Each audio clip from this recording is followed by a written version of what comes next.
Welcome to my channel Learno Lab tuition classes. बच्चों आप देख सकते हो यहाँ है क्लास 10th साइंस की chapter number 1 that is chemical reactions and equations. इस वीडियो में आपको मिलने वाला है very very important questions that is PYQs जो मैंने लास्ट 10 ईयर्स से कुछ फ्रेम कर रखा है, जहाँ पे आप मोस्ट रिपीटेड क्वेश्चंस देखोगे और ये काफ़ी इंपॉर्टेंट होने वाला है आपके अपकमिंग एग्जाम्स के लिए और साथ में 2027 बोर्ड्स के लिए। ओके, तो सबसे पहले मैं बता दूं ये जो चैप्टर है हमारा चैप्टर नंबर 1 है फ्रॉम आवर साइंस बुक और ये केमिस्ट्री का टॉपिक है केमिकल रिएक्शंस एंड इक्वेशंस। इसमें टोटल 9 क्वेश्चंस आपको क्वेश्चन पेपर में देखने को मिलेगा।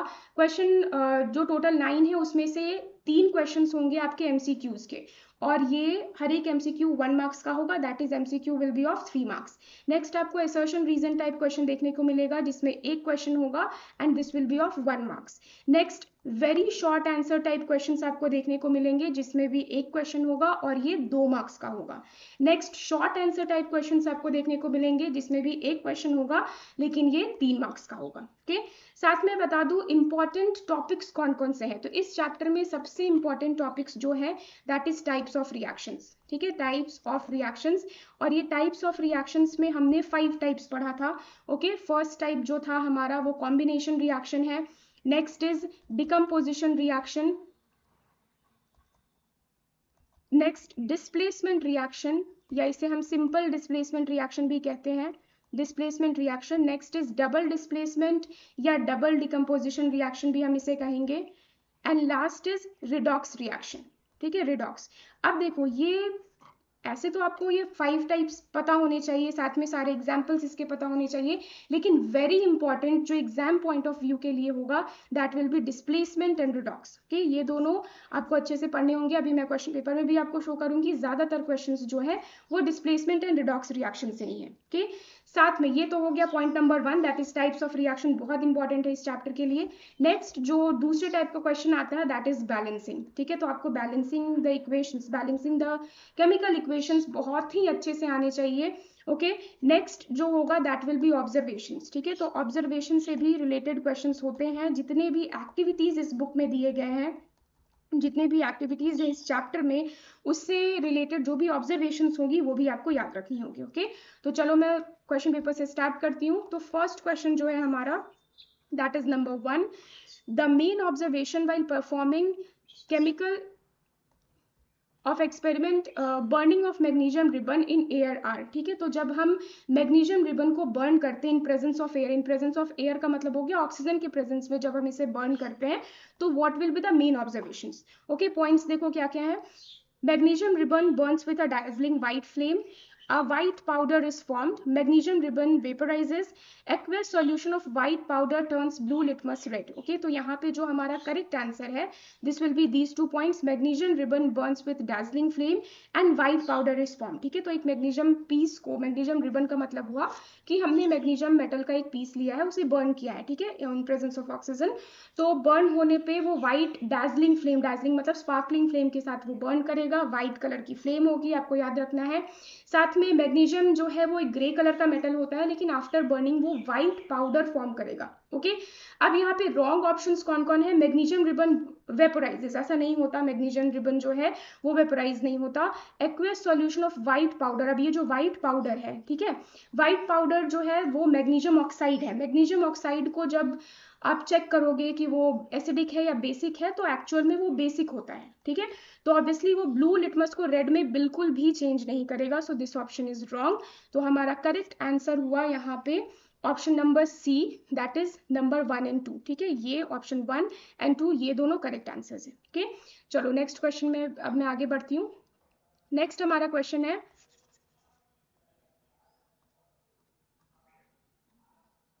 इन which one of the following situation does a chemical reaction not occur. ठीक है, अब यहाँ पे ये पूछा जा रहा है कि कौन सी सिचुएशन में, ये 4 सिचुएशन आपको एग्जांपल्स दिए गए हैं, इसमें से कौन सी सिचुएशन है जहाँ पे केमिकल रिएक्शन नहीं हो रहा है। तो सबसे पहले मैं क्लियर कर दूं कि केमिकल रिएक्शन होता कहाँ है। केमिकल रिएक्शन तभी होगा when there is a chemical change. ठीक है, जहां पे भी केमिकल चेंज हो रही है वहां पे केमिकल रिएक्शन होगा। ठीक है, चेंजेस के बारे में आपने प्रीवियसली पढ़ा होगा कि चेंजेस दो टाइप के होते हैं, one is physical change and second is chemical change. Okay, तो जो फिजिकल चेंज है इसमें कोई रिएक्शन नहीं होती है, नो रिएक्शन। क्यों रिएक्शन नहीं होती है? क्योंकि जो ओरिजिनल सब्सटेंस था ना वही सेम टू सेम रह जाता है। लेकिन केमिकल रिएक्शन, केमिकल चेंजेस में रिएक्शन होगी ही होगी। वाई? क्योंकि यहाँ पे जो ओरिजिनल सब्सटेंस है उसका फॉर्म, उसकी कॉम्पोजिशन चेंज होती है और एक नए सब्सटेंस की फॉर्मेशन होती है। Okay, so there will be a chemical reaction. तो बस आपको इस ऑप्शंस में देखना है कि कौन केमिकल चेंज का एग्जाम्पल है। Okay, so milk is left open at room temperature during summer, grapes gets fermented, and iron nail is left exposed to humid atmosphere and melting of glaciers। तो यहाँ पे बताया गया है, पूछा गया है कि केमिकल रिएक्शन किसमें नहीं हो रहा है। ओके, तो फर्स्ट एग्जांपल अगर आप देखोगे तो मिल्क को अगर हम लोग समर में छोड़ दें तो उसमें रिएक्शन हो जाती है, दैट इज वो खट्टा हो जाता है, सार हो जाता है, मतलब यहाँ पे तो केमिकल रिएक्शन हो रही है। ओके, ग्रेप्स गेट फर्मेंटेड, तो ग्रेप्स के फर्मेंटेशन के बाद भी एक न्यू सब्सटेंस की फॉर्मेशन होगी। आयरन नेल को अगर ह्यूमिड एटमॉस्फेयर में एक्सपोज करोगे तो उसमें रस्टिंग हो जाएगी, दैट इज यहाँ पे भी केमिकल चेंज हो रहा है। तो केमिकल चेंज कहाँ नहीं हो रहा है? So that is melting of glacier, क्योंकि ये एक फिजिकल प्रोसेस है। बस जो ग्लेशियर्स हैं वो मेल्ट होंगे, वाटर फॉर्म करेंगे, वाटर मीन्स लिक्विड फॉर्म करेंगे और वापस से इट कैन सॉलिडिफाई। ठीक है, तो ये एक फिजिकल चेंज है जहाँ पे केमिकल रिएक्शन नहीं हो रही है। So option D is the correct answer है। ओके, चलो next question number 3, in which of the following the identity of initial substance remains unchanged। ठीक है, अब इसका मतलब क्या हुआ? आइडेंटिटी मतलब जो भी कॉम्पोजिशन है इनिशियल सब्सटेंस की, ओरिजिनल सब्सटेंस की, वो अनचेंज रहे, यानी कि चेंज ना हो। तो same question, same type of question है जहां पे क्या पूछा जा रहा है, फिजिकल चेंज से रिलेटेड कौन सा एग्जाम्पल है? Curdling of milk, no, curdling of milk तो एक केमिकल प्रोसेस है। Formation of crystals by process of crystallisation, तो ये एक ऐसा प्रोसेस है जहां पे जो ओरिजिनल सब्सटेंस है उसकी आइडेंटिटी सेम होगी, उसकी आइडेंटिटी चेंज नहीं होगी। क्यों नहीं होगी? क्योंकि हमने सॉल्यूशन लिया था और इस सॉल्यूशन से हम उसे उसका क्रिस्टल बना दे रहे हैं। ठीक है, इस सॉल्यूशन से हम उसका क्रिस्टल बना दे रहे हैं। तो यहाँ पे solution was the same thing and crystal is also the same thing of which the solution we are taking. Okay, तो यहाँ पे कोई न्यू सब्सटेंस की फॉर्मेशन नहीं होगी है। नेक्स्ट क्वेश्चन नंबर 4 देखो, a student performs an experiment by adding zinc granules to dilute sulphuric acid in a conical flask. ठीक है, मतलब यहाँ पे रिएक्शन हो रही है, किसके किसके बीच में हो रही है? जिंक और डाइल्यूट सल्फ्यूरिक एसिड H2SO4। ठीक है, याद रखना डाइल्यूट सल्फ्यूरिक एसिड कॉन्सेंट्रेटेड हम इसमें नहीं लेते हैं। Okay, list 2 observations to justify a chemical change that has taken place. Okay, तो चलो मैं इस रिएक्शन को पहले लिख कर बता दूं। रिएक्शन क्या है हमारा? Zinc plus H2SO4। ठीक है, डाइल्यूट हमने लिया है। अब जैसे ही हम डाइल्यूट एसिड में, एक तो ये याद रखना ये डाइल्यूट एसिड की टिपिकल प्रॉपर्टी है, दैट इज कोई भी डाइल्यूट एसिड अगर हम लोग ले, HCl ले या एसिटिक एसिड ले, तो सेम रिएक्शन होगी। किसी भी मेटल में जब हम डाइल्यूट एसिड ऐड करते हैं ना तो हमें क्या मिलता है? हमें मेटालिक सॉल्ट मिलेगा। ठीक है, हमें एक मेटालिक सॉल्ट मिलेगा और साथ में हमें हाइड्रोजन गैस मिलेगा। ठीक है, हाइड्रोजन गैस लिबरेट होगा। तो यहाँ पे कौन सी सॉल्ट मिलेगी? Zinc sulphate. ओके, ZnSO4, ये एक सॉल्ट मिल रहा है और ये जो हाइड्रोजन गैस है ये अलग होगा। ठीक है, अब इसमें हमें क्या पूछी गई है? ऑब्जर्वेशंस पूछी गई है, मतलब हम क्या ऑब्जर्व करेंगे, हम क्या देखेंगे, हम क्या स्मेल करेंगे, हम क्या सुनेंगे। ओके, वो पूछा जाएगा। तो जब भी जिंक H2SO4 यानी कि एसिड के साथ रिएक्ट करता है तो हाइड्रोजन गैस लिबरेट होती है। मतलब हमारा पहला ऑब्जर्वेशन ये होगा, गैस इज लिबरेटेड। अब देखो ये जो हाइड्रोजन गैस है ये किस टाइप का गैस है? ये कलरलेस ओडरलेस गैस है। ठीक है, कलरलेस ओडरलेस, दैट मीन्स ना ही हमें ये दिखाई देगा और ना ही हमें इसकी स्मेल आएगी। तो हम कैसे डिटेक्ट करेंगे कि ये हाइड्रोजन है? So colourless odourless gas is released, okay, it is released that burns with a pop sound, that burns with a pop sound। ठीक है, पॉप साउंड, यानी कि हम ये बता सकते हैं कि जो हाइड्रोजन गैस है वो पॉप साउंड के साथ बर्न होता है। ठीक है, तो अ कलरलेस ओडरलेस गैस, यहाँ ब्रैकेट में आप हाइड्रोजन लिख दो, it is release that Burns with a pop sound. ये हमारी ऑब्जर्वेशन होगी, क्योंकि जब ये बर्न होगा उससे पॉप साउंड आएगी तो हम उसे ऑब्जर्व कर सकते हैं। ओके, नेक्स्ट हमारा रिएक्शन क्या होगा यहाँ पे ऑब्जर्वेशन, ये एक एक्सोथर्मिक रिएक्शन है। ठीक है, एक्सोथर्मिक रिएक्शन है। एक्सोथर्मिक का मतलब क्या होता है कि इस रिएक्शन में हीट रिलीज होगा। ओके, तो आप लिख सकते हो कि as it is an exothermic reaction. Okay, as it is an exothermic reaction, heat is released or temperature is increased. ठीक है, as it is an exothermic reaction, heat is released. Okay या तो टेम्परेचर इज इंक्रीज्ड, ये भी आप लिख सकते हो। ओके, तो इसका आंसर ये 2 पॉइंट्स होगा, बस ये 2 आपको लिखना है। रिएक्शन लिखने की जरूरत नहीं है, आप लिख भी सकते हो, नहीं भी लिख सकते हो, बट ये 2 पॉइंट्स होने चाहिए, तभी आपको इसमें मार्क्स मिलने वाले हैं। ओके, चलो क्वेश्चन नंबर 5 है हमारा, the values of A B C and D in the balanced equation are respectively. अब देखो ये रिएक्शन एक्चुअल में है क्या। ठीक है, PbNO3 that is lead nitrate, याद रखना आप नाम इसका। जब हम इसे हीट कर रहे हैं तो हमें क्या मिल रहा है, PbO that is lead oxide plus NO2 nitrogen dioxide gas plus O2 oxygen gas. ठीक है, अब हमें इसे बैलेंस करना है। जैसे मैंने शुरुआत में ही कहा कि बैलेंसिंग बहुत इंपॉर्टेंट है इस चैप्टर में, आपको अच्छे से बैलेंसिंग आनी चाहिए। सो PbNO3 होल 2 ऑन हीटिंग, ये जो डेल्टा साइन है, ट्राइंगल का साइन है, ये हीटिंग साइन है। ठीक है, हीटिंग करने पे हमें क्या मिलेगा, PbO मिलेगा, लेड ऑक्साइड मिलेगा, ऑक्सीजन मिलेगा और नाइट्रोजन डाइऑक्साइड गैस मिलेगा। ठीक है, अब हमें इसे बैलेंस करना है। अब देखो बैलेंसिंग करते कैसे हैं। ओके, तो सबसे पहले आप एक एक कर सारे एलिमेंट्स के, ठीक है, इंडिविजुअली एलिमेंट्स के एटम्स को चेक करोगे। ठीक है, चेक करने पे हमें ये देखना है कि किस तरफ हमें इवन नंबर ऑफ एटम्स मिल रहे हैं और किस तरफ हमें ऑड नंबर ऑफ एटम्स मिल रहे हैं। ठीक है, तो जहां पे भी ऑड नंबर ऑफ एटम्स होंगे, ऑड मतलब आप समझते होंगे 1 3 5 लाइक दिस। ठीक है, तो ऑड नंबर ऑफ एटम्स अगर आपको मिलेंगे तो आपको करना क्या है, आपको इस ऑड को इवन में चेंज करना है। And how you will change this. ठीक है, तो ऑड को इवन में आप कैसे चेंज करोगे, इंटू 2 करके। सबसे पहले इंटू 2 से ही स्टार्ट करना। ठीक है, चाहो तो आप इंटू 4 इंटू 6 भी कर सकते हो, लेकिन बड़े नंबर्स हमें नहीं लेने हैं शुरुआत में, नहीं तो वो और भी ज्यादा कॉम्प्लिकेटेड होगा। Always start with into 2। ठीक है, तो चलो मैं ये एग्जाम्पल आपको कर बताती हूँ। तो फर्स्ट हमें ये देखना है reactant side, this is reactant side, this is product side. ठीक है, Pb जो है दैट इज लेड, यहाँ पे 1 एटम है, यहाँ पे भी Pb लेड आप देख सकते हो 1 एटम है। ओके, नाइट्रोजन देखो NO3 में होल 2 लगा हुआ है। ठीक है, मतलब ये 2 जो है नाइट्रोजन के लिए भी है और ऑक्सीजन के लिए भी है। Okay, so that means nitrogen कितना है यहाँ पे, nitrogen into 2 that means 2 nitrogen है और यहाँ पे एक ही नाइट्रोजन है। ओके, ऑक्सीजन आप देखोगे 3 इंटू 2 इज 6 और यहाँ पे ओवरऑल आपको ऑक्सीजन देखनी है। जैसे यहाँ एक ऑक्सीजन है हमारा, ठीक है, यहाँ पे 2 ऑक्सीजन है और यहाँ पे 2 ऑक्सीजन है, दैट इज मिलाकर ये 5 ऑक्सीजन हो रहे हैं। ओके, तो यहाँ पे अब अनबैलेंस्ड कौन कौन है। ठीक है, तो हम देख सकते हैं अनबैलेंस्ड एक हो गया ऑक्सीजन हमारा और दूसरा हो गया नाइट्रोजन। ठीक है, ये दोनों अनबैलेंस्ड हैं। अब मैंने क्या कहा, जहां आपको ऑड दिखाई दे रहा है वहां उसे आप इंटू 2 करो। ठीक है, तो ऑड अब हमें कहाँ दिखाई दे रहा है, let us start with nitrogen. ठीक है, चाहो तो ऑक्सीजन से भी स्टार्ट कर सकते हो, लेकिन चलो मैं नाइट्रोजन से स्टार्ट करती हूँ। तो यहाँ पे ऑड दिख रहा है। अब अगर ऑड दिख रहा है तो आपको इंटू 2 करना। अब इंटू 2 आप कैसे करोगे, यहाँ पे आप 2 लिखोगे। ठीक है, यहाँ पे लिखने का मतलब ये हुआ कि हम बीच में 2 नहीं लिख सकते, यहाँ बीच में 2 या तो फिर ओवरऑल होल 2 ऐसे नहीं लिख सकते। ठीक है, हमारे पास बस एक ही ऑप्शन है बैलेंस करने के टाइम कि जो भी हमारा एलिमेंट या कंपाउंड होगा उसके फ्रंट में that is number of molecules हम चेंज करते हैं। ओके, तो मैंने यहाँ पे 2 लिख दिया। अब जैसे ही आप इस यहाँ पे 2 लिख रहे हो, नाइट्रोजन क्या हो गया, ये 2। अच्छा एक और बात बता दूं, ये जो 2 है this is for both nitrogen also and oxygen also.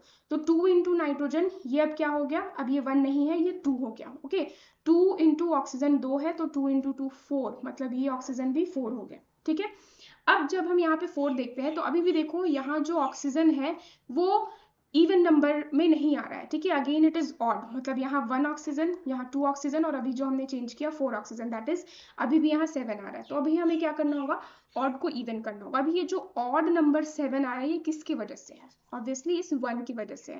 That means इस 1 को हमें क्या करना होगा, इवन करना होगा।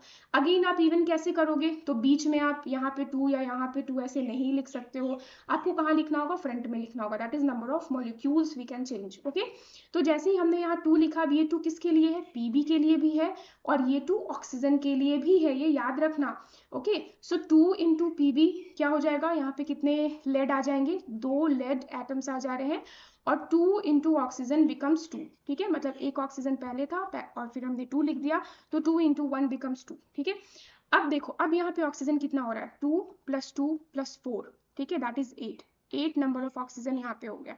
ओके, अब जैसे ही आप यहाँ पे आपने पीबी लिखा, अब देखो ये अनबैलेंस हो गया, ठीक है, मतलब हमने शुरुआत में नाइट्रोजन को बैलेंस किया, ऑक्सीजन को बैलेंस किया, लेड हमारा ऑलरेडी बैलेंस था, लेकिन इन दोनों को बैलेंस करने के चक्कर में हमारा लेड अनबैलेंस हो रहा है, तो दैट मीन्स अब हमें इसे बैलेंस करना होगा, ठीक है। अब जैसे ही हम इसे बैलेंस करते हैं, पीबी की जगह पे हमें 2 चाहिए, तो दैट मीन्स हमें यहाँ पे 2 लिखना होगा, और अगर आप यहाँ पे 2 लिखोगे ना, तो ये Pb2 हो गया, NO और NNO जो है, that is nitrogen and oxygen है, उनकी नंबर में भी यहाँ पे चेंजेस आएगी। ओके, सो दैट मीन्स जैसे ही आपने यहाँ पे 2 लिखा, सो Pb बिकम्स 2 इंटू Pb, तो ये 2 Pb हो गया, ठीक है, 2 लेड हो गया।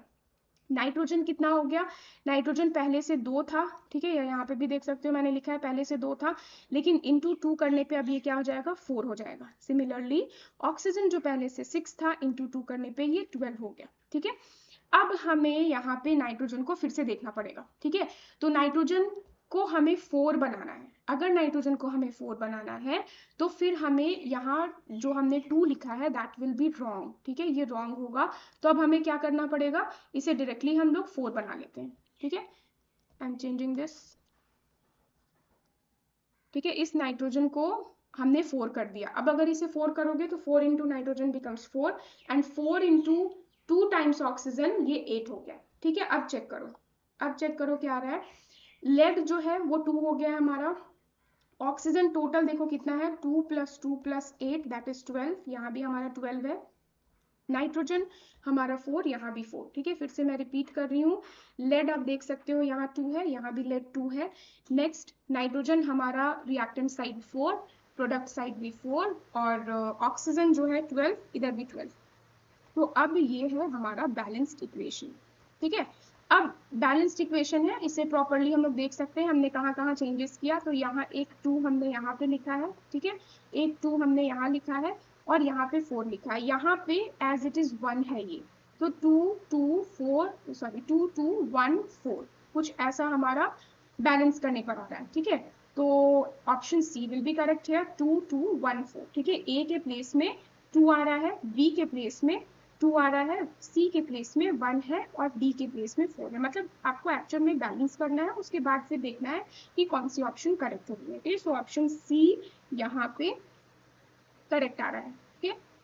एक मिनट, यहाँ पे हमने देखो ऑक्सीजन को पहले लिखा था, ठीक है, बट हमारे क्वेश्चन में यहाँ पे नाइट्रोजन पहले है, ठीक है, मतलब नाइट्रोजन डाइऑक्साइड पहले है, so that means it will be 2 2 4 1, ठीक है, यहाँ पे 2 2 4 1 करेक्ट होगा, क्योंकि बैलेंस करने पे यहाँ 2 आना चाहिए, यहाँ पे 2, यहाँ 4 और यहाँ 1, ओके। चलो अब नेक्स्ट क्वेश्चन हम लोग देखते हैं। नेक्स्ट अगेन एक बैलेंसिंग क्वेश्चन ही है, that is aluminium plus H2O water gives Al2O3 aluminium oxide plus H2, that is hydrogen gas, ठीक है। साथ में देखो एक और चीज मैं बता दूं, ये जो ऊपर वाला हमारा रिएक्शन है ये एक डिकम्पोजिशन रिएक्शन है, डिकम्पोजिशन, ठीक है, ठीक है। डिकम्पोजिशन का मतलब क्या होता है, टूट जाना, तो आप देख सकते हो यहाँ लेड नाइट्रेट जो है वो टूटकर 3 न्यू सब्सटेंसेस में चेंज हो रहा है, तो डिकम्पोजिशन है, साथ में हीट यहाँ पे यूज हो रही है, तो इसे हम थर्मल डिकम्पोजिशन रिएक्शन करेंगे, ओके। अब इस रिएक्शन को देखो, यहाँ पे क्या हो रहा है, यहाँ पे डिस्प्लेसमेंट रिएक्शन है ये, ठीक है। क्यों डिस्प्लेसमेंट रिएक्शन है, डिस्प्लेसमेंट का मतलब होता है एक के प्लेस में, मतलब दूसरे के प्लेस में आ जाना, ठीक है, अपने प्लेस को छोड़कर दूसरे की पोजीशन पे आ जाना। जैसे ये जो Al है और ये हाइड्रोजन है, लड़ाई इनके बीच में है, ठीक है। Al जो है दैट इज एल्यूमिनियम, ये ज्यादा पावरफुल है, ये मोर रिएक्टिव है, और वही हमारा हाइड्रोजन जो है वो लेस रिएक्टिव है। अब जो एल्यूमिनियम है वो क्या करेगा, यहाँ से हाइड्रोजन को रिमूव कर देगा, ठीक है, मतलब हाइड्रोजन को यहाँ से धक्के मारकर देखो ये बाहर निकाल दे रहा है और खुद इसके प्लेस में आ गया, दैट मीन्स खुद इसने O के साथ बॉन्ड बना लिया, and what we are getting Al2O3, okay. तो चलो इसे अब हमें बैलेंस करना है, मैं इसे बैलेंस कर शो करती हूँ। सो हमारा रिएक्शन है Al plus H2O gives Al2O3 aluminium oxide plus hydrogen. Okay, displacement reaction है, जैसे मैंने बताया एल्यूमिनियम हाइड्रोजन को डिस्प्लेस कर रहा है, रिमूव कर रहा है। ओके, और सबसे पहले बता दूं मैं, ये रिएक्टेंट साइड है, ये प्रोडक्ट साइड है। एल्यूमिनियम यहाँ 1, हाइड्रोजन यहाँ 2। ओके, एल्यूमिनियम यहाँ पर 2 और हाइड्रोजन यहाँ 2 है। ऑक्सीजन यहाँ 1 है एंड ऑक्सीजन यहाँ पे 3 है। मतलब हम देख सकते हैं हाइड्रोजन हमें यहाँ बैलेंस दिखाई दे रहा है, बट एल्यूमिनियम एंड ऑक्सीजन ये अनबैलेंस्ड है। ओके, अब मैंने क्या कहा था कि जहां पे भी हमें ऑड दिखाई देना उसे इवन करने की कोशिश करो। ओके, तो मैं स्टार्ट करती हूँ एल्यूमिनियम से। एल्यूमिनियम यहाँ 1 है, यहाँ 2 है, that means I can write here 2। ठीक है, अब जैसे ही मैं यहाँ पे 2 लिख रही हूँ, यहाँ एल्यूमिनियम क्या हो गया, 2 हो गया। तो दैट मीन्स हमारा एल्यूमिनियम भी बैलेंस हो गया। ठीक है, नेक्स्ट अब देखो हाइड्रोजन यहाँ पे 3 है।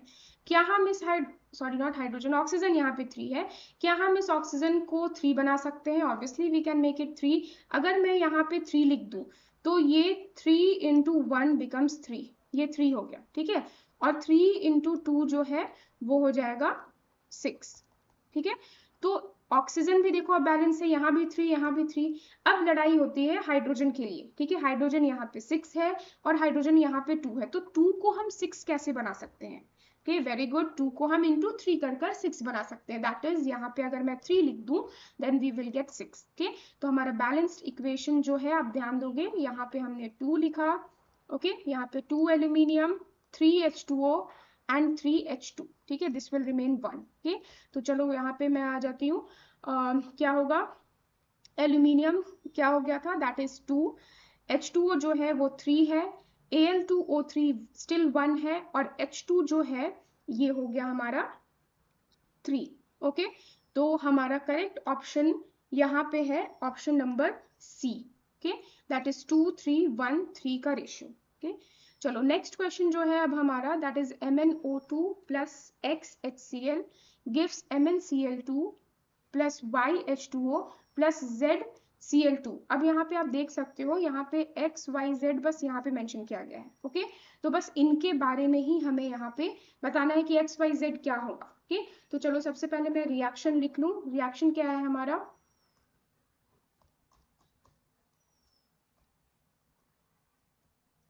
MnO2 plus HCl gives MnCl2 plus H2O plus Cl2।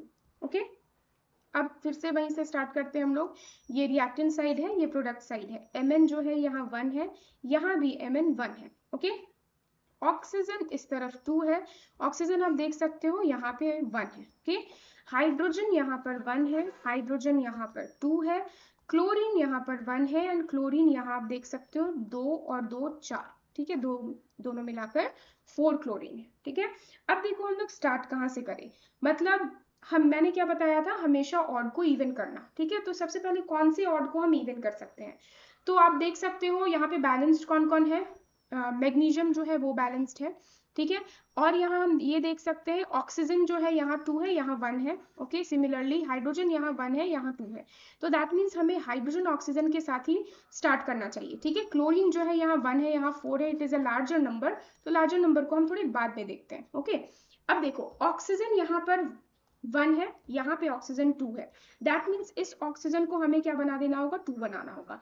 अब 2 हम कैसे बनाएंगे, अगर मैं यहाँ पे 2 लिख दूं तो ये जो ऑक्सीजन है ये 1 से 2 बन गया, लेकिन यहाँ 2 लिखने से जो हमारा H2 है, H है दैट इज हाइड्रोजन है, वो क्या हो जाएगा, 2 into 2 becomes 4। ओके, तो हाइड्रोजन हो गया 4। अब हाइड्रोजन को 4 करना होगा, यानी कि इस 1 को 4 करना होगा, तो 1 into 4 becomes 4, दैट मीन्स यहाँ पे मुझे 4 लिखना होगा। ठीक है, यहाँ पे जैसे मैं 4 लिखती हूँ, हाइड्रोजन 4 हो गया, क्लोरीन भी 4 हो गया, और क्लोरीन तो हमारा ऑलरेडी 4 था। ठीक है, मैं फिर से देखो एक बार शो कर रही हूँ, मैग्नीशियम यहाँ 1, मैग्नीशियम अगेन यहाँ 1, ऑक्सीजन यहाँ 2, ऑक्सीजन यहाँ भी 2, हाइड्रोजन यहाँ 4, हाइड्रोजन यहाँ 4 हो गया, और क्लोरीन 4, क्लोरीन ऑलरेडी 4 था। दैट मीन्स हमने जब बैलेंस किया तो हमें यहाँ पे 4 लिखना पड़ा, HCl के आगे, H2O के आगे 2 लिखना पड़ा, और Cl रिमेन्स 1 ओनली। ठीक है, तो X के जगह पर हमारा आ रहा है 4। ठीक है, X के जगह पर 4, Y के प्लेस में आ रहा है हमारा 2, और Z के प्लेस में 1। So 4 2 1 will be the correct option, that is option number C. Okay, next question number 8 देखो आप, sodium reacts with water to form sodium hydroxide and hydrogen gas. तो रिएक्शन आपको दी गई है सोडियम यानी कि Na reacting with water H2O to give sodium hydroxide NaOH plus hydrogen gas H2, ठीक है। और फिर हमें बताना है कि इसका बैलेंस्ड इक्वेशन क्या होगा। ओके, तो अगेन हम लोग यहाँ पे बैलेंस करते हैं, सेम तरीके से करते हैं, ठीक है। सोडियम यहाँ पे 1 है, यहाँ भी सोडियम 1 है, यहाँ हाइड्रोजन 2 है, यहाँ हाइड्रोजन आप ओवरऑल देखोगे यहाँ 1 और यहाँ 2, दैट इज मिलाकर ये हो गया 3। ओके, ऑक्सीजन यहाँ पे 1 है और ऑक्सीजन यहाँ पे भी 1 है, मतलब आप देख सकते हो कि यहाँ अनबैलेंस्ड कौन कौन है। So unbalanced is only hydrogen here, ठीक है। अब हम इसे कैसे बैलेंस करें, तो जैसा कि मैंने बार बार बताया है कि हमेशा जो इवन है उस ऑड है उसे इवन करो, ठीक है। मतलब ये जो हाइड्रोजन देखो हमारा ऑड है, इसे हमें इवन करना चाहिए। तो इवन हम इसे कैसे करेंगे, तो हमें क्या लिखना होगा, यहाँ पे 2 डालना होगा। अब इस 1 को 2 बनाने के लिए आपको ओवरऑल यहाँ पे 2 लिखना होगा, ठीक है।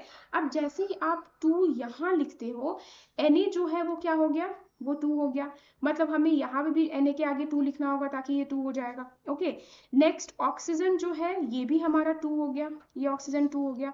अब इस ऑक्सीजन को 2 बनाने के लिए यहाँ हमें 2 लिखना होगा, ठीक है। अब जैसे ही आप यहाँ 2 लिख रहे हो, हाइड्रोजन देखो 2 × 2 बिकम्स 4, मतलब यहाँ का हाइड्रोजन 4 हो गया, और इधर जब हमने 2 लिखा तो ये हाइड्रोजन यहाँ पे 2 हो गया। सो 2 + 2 बिकम्स 4, ठीक है। तो सब कुछ बैलेंस हो गया। दैट मीन्स हमने क्या देखा, Na के आगे हमें दिख रहा है 2, ठीक है, H2O के आगे भी 2, NaOH के आगे भी 2।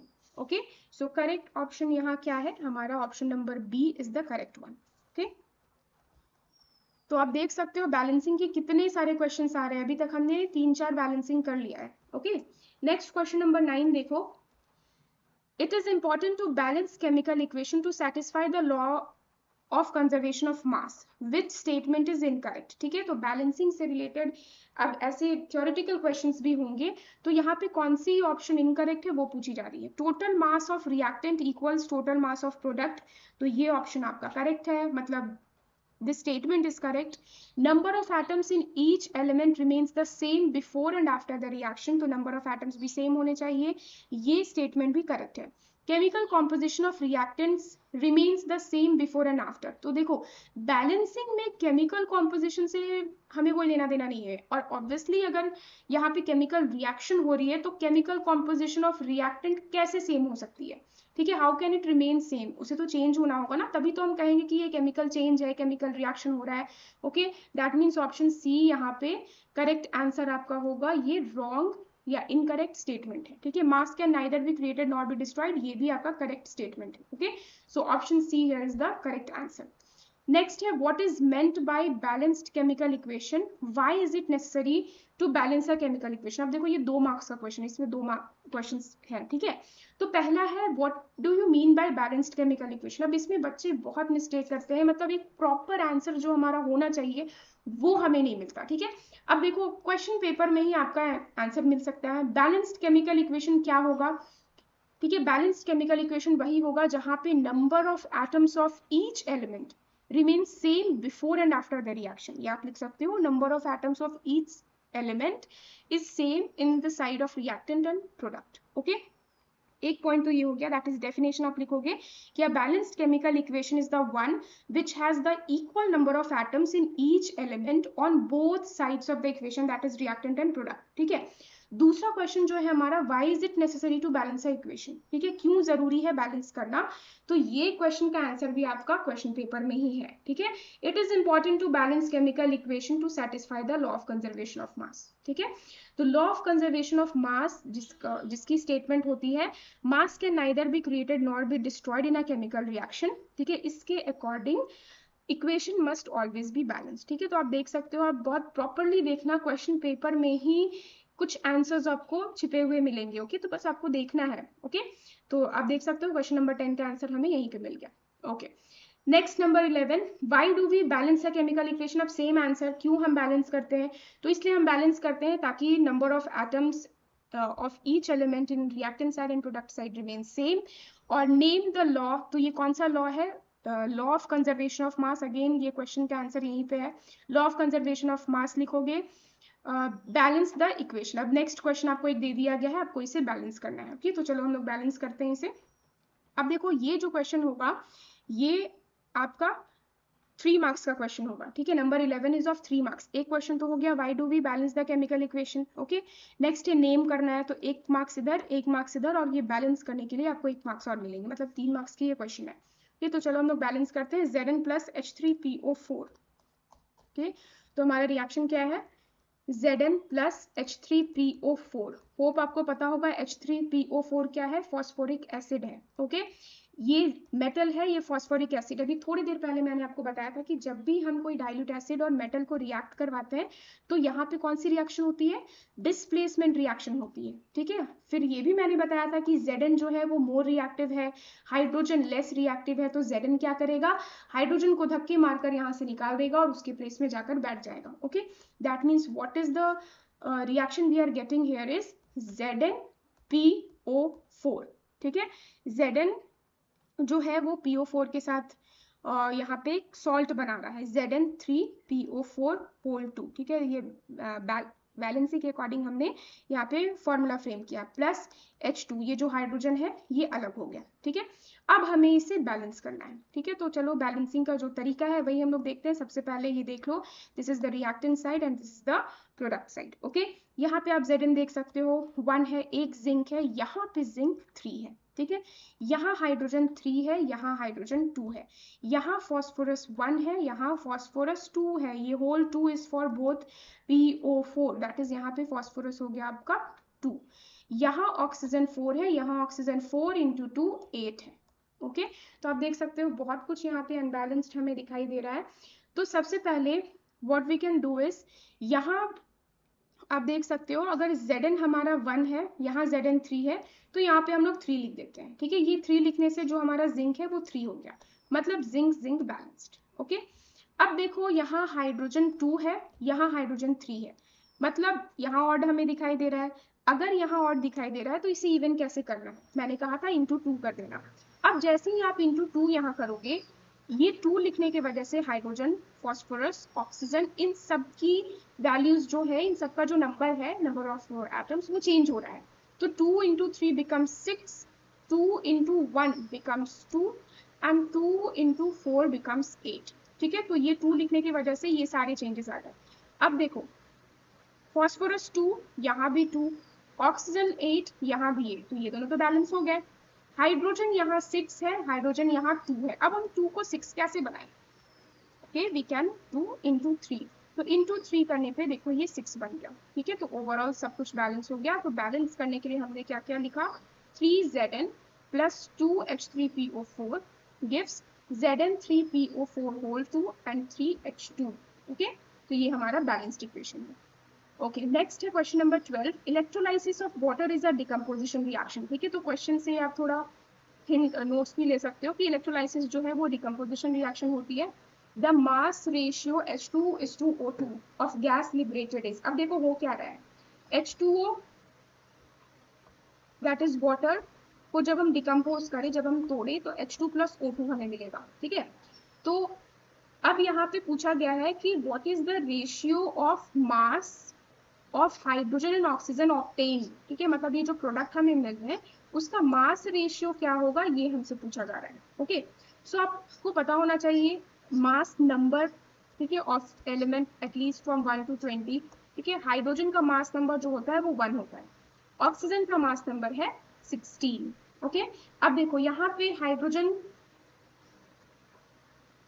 एक मिनट, अब देखो इससे पहले हमें क्या करना होगा ना, H2, ये इस रिएक्शन को पहले तो बैलेंस करना होगा, ठीक है। तो बैलेंस करने पे क्या आएगा, H2O यहाँ पे हुआ, अब 2 हाइड्रोजन, यहाँ 2 हाइड्रोजन, यहाँ 1 ऑक्सीजन, यहाँ 2 ऑक्सीजन। तो जैसे ही हम यहाँ पे 2 लिखते हैं, ऑक्सीजन बिकम्स 2, लेकिन 2 लिखने की वजह से ये हाइड्रोजन 4 हो जा रहा है, दैट मीन्स हमें यहाँ पे भी 2 लिखनी होगी, ठीक है। तो बैलेंस्ड इक्वेशन पहले मैं प्रॉपरली लिख दूँ, 2H2O gives 2H2 plus O2, ठीक है। तो ये हमारा बैलेंस्ड इक्वेशन हुआ, ठीक है।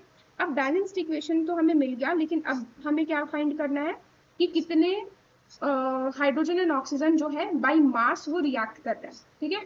तो यहाँ पे कितने टोटल कितने हाइड्रोजन है, 4 है, 2 इंटू 2 4 है, एक हाइड्रोजन का मास क्या होता है, 1 होता है, तो 4 × 1 इज 4, दैट इज 4 ग्राम्स मान लो, ठीक है। ऑक्सीजन यहाँ पे कितने हैं, ऑक्सीजन यहाँ पे 2 है, और एक ऑक्सीजन का मास कितना है, 16 है, तो 2 × 16 इज 32 ग्राम्स, ठीक है। अब देखो इसे ऐसे 4:32 नहीं छोड़ना है, 4:32 रेशियो तो हमारा आ रहा है, लेकिन हम इसे सिंप्लीफाई कर सकते हैं, तो व्हाट वी विल गेट 1:8, ठीक है। तो ये हमारा सही आंसर है। कुछ बच्चे ऐसे भी कंफ्यूज हो सकते हैं कि यहाँ पे 2 मोल्स ऑफ हाइड्रोजन है एंड 1 मोल ऑफ ऑक्सीजन है, तो 2:1 का रेशियो लिख दें, बट आप ध्यान देना कि यहाँ पे मास की रेशियो पूछी जा रही है, ना कि मोल्स की रेशियो पूछी जा रही है, ओके। फिर ये भी कुछ बच्चे गलती करेंगे, हाइड्रोजन की मास 1 होती है, ऑक्सीजन की मास 16 होती है, तो 1:16 लिख कर आ जाएंगे, but this is also wrong. हमें बैलेंस्ड इक्वेशन को देखकर ये बताना होगा, ओके। सो करेक्ट आंसर हमारा 1:8 है, that is option number D हो गया 1:8, ठीक है। बी केयरफुल, गलती से 8:1 मत लिखना, ठीक। नेक्स्ट क्वेश्चन जो है हमारा, that is in electrolysis of water mass of hydrogen and oxygen liberated at the electrodes, again 1:8, that is option number C, यहाँ पे करेक्ट आंसर होगा, ओके। नेक्स्ट नंबर 14 बताती हूँ अब मैं। 14 नंबर है examples of thermal decomposition reaction, ठीक है। अब देखो शुरुआत में जैसे मैंने बताया कि टाइप्स ऑफ रिएक्शंस जो होते हैं हमारे, वो कौन कौन से हैं, combination, decomposition, displacement, double displacement and redox. अब डिकम्पोजिशन का मतलब क्या होता है, टूटना, ठीक है, डिकम्पोज होना यानी कि टूट जाना। तो कोई एक सब्सटेंस जो है वो टूट कर 2 या 2 से ज्यादा सब्सटेंसेस फॉर्म करे, ठीक है। मतलब एक रिएक्टेंट हो और एक से ज्यादा प्रोडक्ट्स हो, मोर प्रोडक्ट्स हो, ठीक है, मोर देन वन प्रोडक्ट्स हो, तो this is called decomposition reaction. अब डिकम्पोजिशन कैसे होगा, कोई भी चीज खुद ब खुद तो नहीं टूट सकता, हमें क्या करना होगा, हमें इसमें एनर्जी डालनी होगी, ठीक है। तो हम क्या क्या एनर्जी डाल सकते हैं, या तो हम हीट एनर्जी डाल सकते हैं, या तो हम लाइट एनर्जी डाल सकते हैं, या तो हम साउंड एनर्जी डाल सकते हैं, या तो हम इलेक्ट्रिसिटी डाल सकते हैं, that is electrical energy, okay. तो ये सारी एनर्जी के प्रेजेंस में अगर कोई सब्सटेंस टूट रहा है और न्यू सब्सटेंसेस की फॉर्मेशन हो रही है, तो उसे हम डिकम्पोजिशन रिएक्शन कहेंगे, ठीक है।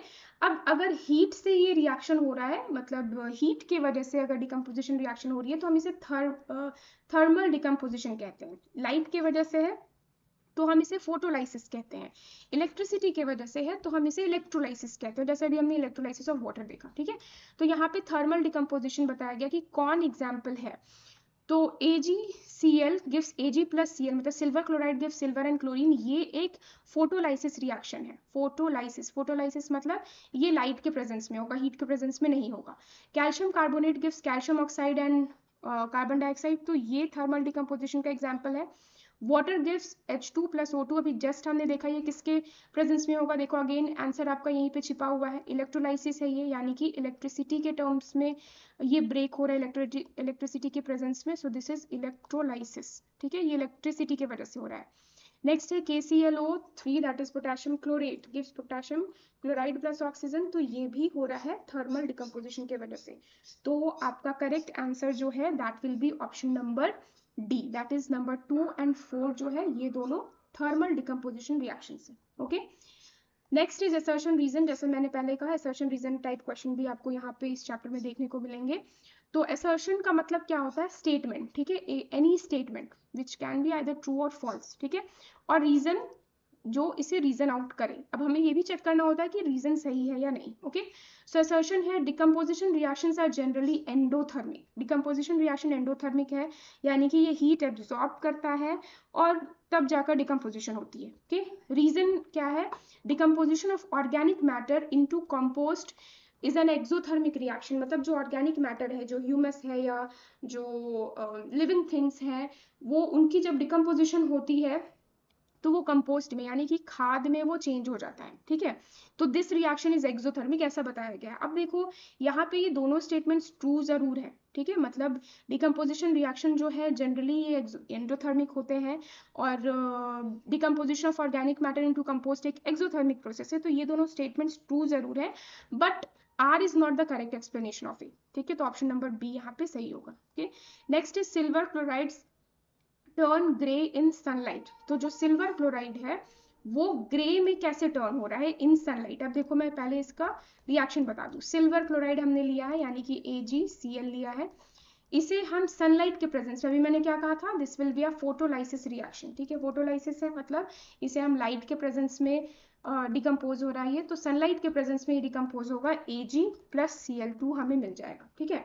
अब सिल्वर क्लोराइड एक वाइट कलर का सॉल्ट है, ठीक है, this is a white salt, लेकिन जैसे ही ये ब्रेक होता है जो क्लोरीन गैस है वो तो निकल गया, बचा क्या हमारे पास, सिल्वर। अब सिल्वर कौन से कलर का होता है, तो obviously it is a silvery grey colour, ठीक है। सिल्वर कलर आपने देखा होगा सिल्वर की कलर क्या होती है, ठीक है। तो हमारी ऑब्जर्वेशन यही होगी कि मान लो हमने एक कंटेनर में व्हाइट कलर का सॉल्ट रखा, धूप में रख दिया, और थोड़ी देर के बाद इसे हम देख रहे हैं तो ये सिल्वर कलर का दिखाई दे रहा है, ठीक है। तो यही चीज यहाँ पे कहा गया है कि silver chloride turns grey in sunlight, this statement is true, ठीक है। Silver chloride decomposes into silver and chlorine in sunlight, this statement is also true, और रीजन भी सही है, मतलब यहाँ पे ऑप्शन ए आपका करेक्ट होगा, that is both assertion and reason are true and reason is the correct explanation, okay। Hope आपको यहाँ तक अच्छे से समझ में आ रहा होगा सब कुछ। नेक्स्ट है number 17, which one of the following reaction is different from the remaining 3, ठीक है। तो कौन यहाँ पे ऑड वन आउट है, ऐसा क्वेश्चन भी हो सकता है, ठीक है। तो पहला रिएक्शन अब देखो क्या है, sodium chloride and silver nitrate react कर रहे हैं, सिल्वर क्लोराइड और सोडियम नाइट्रेट मिल गया, ठीक है। Next is calcium oxide water react करने पर कैल्शियम हाइड्रोक्साइड मिल गया। नेक्स्ट है potassium nitrate and sulphuric acid react करने पर potassium hydrogen sulphate and nitric acid मिल गया। Zinc chloride plus hydrogen sulphide react करने पर zinc sulphide and hydrogen chloride मिल गया। अब इसमें से ऑड वन आउट क्या है, ठीक है। अब देखो बच्चों, अगर आपको टाइप्स ऑफ रिएक्शन पता है तो आप तो क्विकली आंसर कर सकते हो कि इसमें करेक्ट आंसर क्या होगा, लेकिन मान लो आपको इसके बारे में कुछ भी नहीं पता, ठीक है, कुछ भी नहीं पता, तो आप बस इतना देखो कि इसमें दो रिएक्टेंट है, दो प्रोडक्ट्स है, इसमें भी दो रिएक्टेंट दो प्रोडक्ट, दो रिएक्टेंट दो प्रोडक्ट, बट इसमें आप देख सकते हो दो रिएक्टेंट है बट एक ही प्रोडक्ट है, ठीक है। तो आप इसे मार्क कर लेना, ओके। अब चलो मैं प्रॉपर रीजन बताती हूँ ऑप्शन बी नंबर क्यों सही है। तो option A, C and D, option A, C and D जो है वो आपके डबल डिस्प्लेसमेंट रिएक्शंस है, ठीक है। यहाँ पे जो मैंने मेंशन किया है fourth type of reaction, that is double displacement. इसमें क्या होता है, दो एक्सचेंजेस होते हैं, जैसे A B plus C D, अगर ये कंपाउंड है, ये कंपाउंड है, ये दूसरा कंपाउंड है, तो ये जो बी है अभी किसके साथ है, ए के साथ है, ये जो डी है वो किसके साथ है, सी के साथ है, लेकिन यहाँ पे क्या हो जाएगा, एक्सचेंज होगा, यानी कि बी चला जाएगा डी के प्लेस पे और डी आ जाएगा बी के प्लेस में, मतलब what is the products we are getting, what are the products, A D plus C B, ठीक है। तो एक्सचेंज हो रहा है, तो बाकी सब में आप ऐसा देख सकते हो, Cl जो है वो NO3 के प्लेस में देखो चला गया, ठीक है, AgCl हो गया, और Na के साथ NO3 आ गया, ठीक है, अगेन NO3 SO4 के प्लेस में चला गया, Cl S के प्लेस में चला गया, ठीक है। तो डबल डिस्प्लेसमेंट रिएक्शंस यहाँ पे हो रही है, लेकिन जो B है ये एक decomposition, sorry not decomposition, combination reaction है, ठीक है, टाइप नंबर 1, ठीक है। एक ये कॉम्बिनेशन रिएक्शन है, तो कॉम्बिनेशन रिएक्शन का मतलब क्या होता है, जहां पे दो या दो से ज्यादा सब्सटेंसेस मिलकर एक रिएक्टेंट एक प्रोडक्ट बनाते हैं, ठीक है। तो देख सकते हो आप दो रिएक्टेंट्स मिलकर एक प्रोडक्ट दे रहा है, okay. So this is different from others, okay. Next है question number 18, identify the product X in the following reaction. तो यहाँ पे हो क्या रहा है, कैल्शियम कार्बोनेट हमने लिया है, CaCO3 ऑन हीटिंग, हीट करने पे हमें एक कंपाउंड मिल रहा है X प्लस कार्बन डाइऑक्साइड, ठीक है। तो वो कंपाउंड क्या है, तो आपको देखो रिएक्शंस याद करने होंगे, मैंने जैसे कहा कि आपको जो एक्टिविटीज दी गई है ना वो अच्छे से पढ़नी होगी, ठीक है। तो हमारा रिएक्शन यहाँ पे कुछ ऐसा है, कैल्शियम कार्बोनेट में कंप्लीटली लिखती हूँ, calcium carbonate on heating gives calcium oxide plus carbon dioxide, ठीक है। तो यहाँ X के प्लेस में क्या आएगा, कैल्शियम ऑक्साइड आएगा। अब देखो अगर मान लो आपको रिएक्शन याद है लेकिन यहाँ तो कहीं पे कैल्शियम ऑक्साइड नहीं दिख रहा है, दैट मीन्स आपको ये भी याद रखना होगा कि कैल्शियम ऑक्साइड को हम कॉमनली, यानी कि इसका जो कॉमन नेम है उसे हम क्विक लाइम कहते हैं। तो option number A is the correct answer, ठीक है। तो बहुत ही प्रॉपर तरीके से आपको पढ़नी होगी, आप 10th के स्टूडेंट हो तो each and everything must be clear, तभी आप इस तरह के क्वेश्चन आंसर कर पाओगे, okay. Next is number 19, the products obtained when lead nitrate is heated in the boiling tube. अब देखो इस क्वेश्चन का भी आंसर आपको क्वेश्चन पेपर में ही मिल जाएगा, ठीक है, जो हमने यहाँ पे बैलेंस्ड इक्वेशन किया, ठीक है।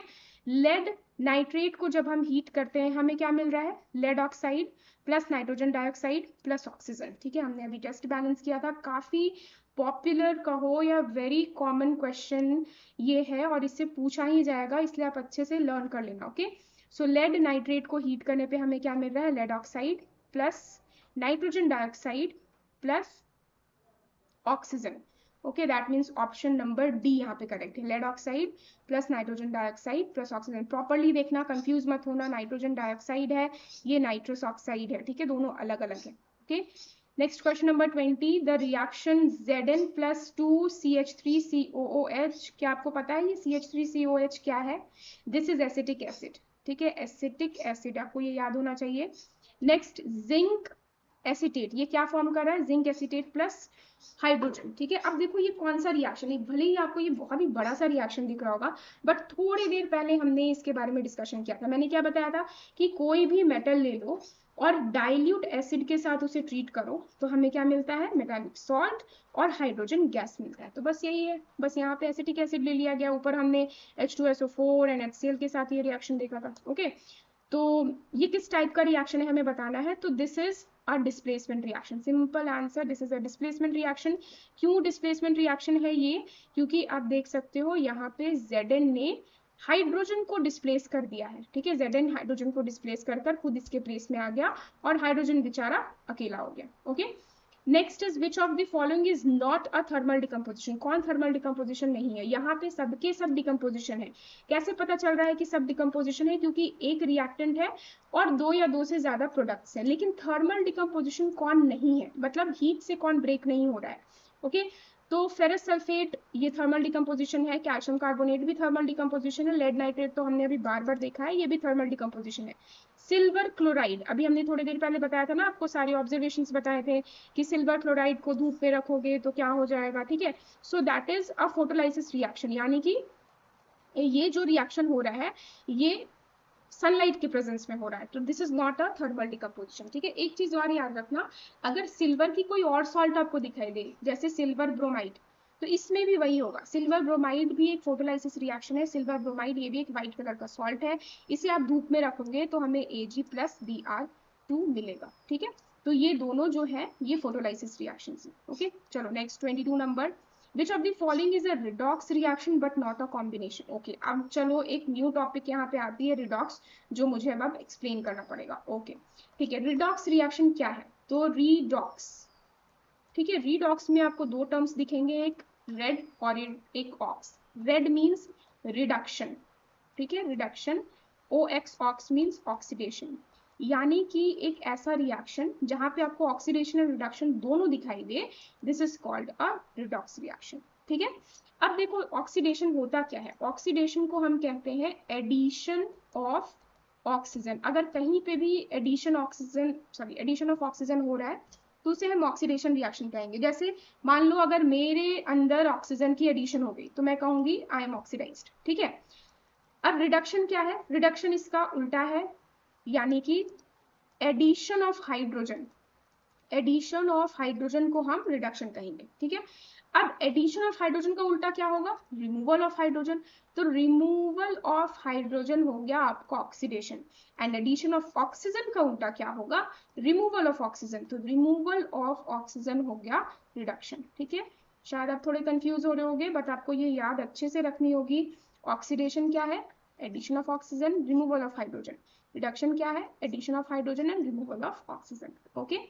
तो अब यहाँ पे हमें एक रिएक्शन दी गई है, ठीक है, डिफरेंट रिएक्शंस दिए गए हैं और बताना है कि कौन रिडॉक्स रिएक्शन है, but it is not a combination reaction, लेकिन कॉम्बिनेशन ये नहीं होना चाहिए, ठीक है। तो कॉम्बिनेशन नहीं होना चाहिए, अब कॉम्बिनेशन है क्या, सबसे पहले कॉम्बिनेशन जहाँ पे दो सब्सटेंस, दो या दो से ज्यादा सब्सटेंस मिलकर एक बना रहे हैं, मतलब दो या दो से ज्यादा रिएक्टेंट्स होंगे और एक प्रोडक्ट होगी, ठीक है। अब देखो एक और बात मैं बता दूं, एक हिंट दे दूं कि अगर मान लो आपको रिडॉक्स के बारे में नहीं पता या आप एग्जाम में जाकर भूल गए कि व्हाट इज रिडॉक्स, तो क्वेश्चन में आगे क्या लिखा हुआ है, नॉट अ कॉम्बिनेशन रिएक्शन, कौन कॉम्बिनेशन नहीं है। अब देखो यहाँ पे दो रिएक्टेंट मिलकर एक बना रहे हैं, यहाँ 2 रिएक्टेंट्स मिलकर एक बना रहे हैं, यहाँ 2 रिएक्टेंट्स मिलकर एक बना रहे हैं, मतलब ये तीनों तो कॉम्बिनेशन है ही नहीं।